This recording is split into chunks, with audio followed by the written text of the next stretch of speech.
Siapa tak beli? Siap! Siap je. Saya rotan je tak beli.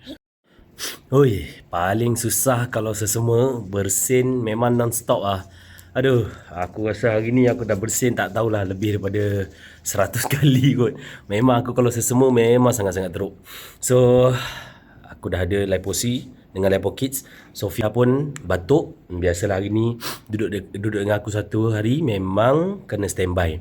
Kalau korang tak sihat, memang ada kajian yang mengatakan pengambilan vitamin C sangat-sangat membantu dalam melawan virus dan juga membantu dalam memendekkan tempoh jangkitan. So, korang boleh ambil Lipo C ataupun Lipo Kids untuk budak-budak, terutamanya liposomal yang ada lipid dan supaya korang punya penyerapan lebih baik dan dia terus pergi leukocyte. So leukocyte ni adalah white blood cell yang membantu melawan penyakit lah. So korang boleh ambil ni satu seceh satu hari, membantu untuk korang recover lebih cepat dan juga membantu untuk korang membina sistem imun yang lebih baik.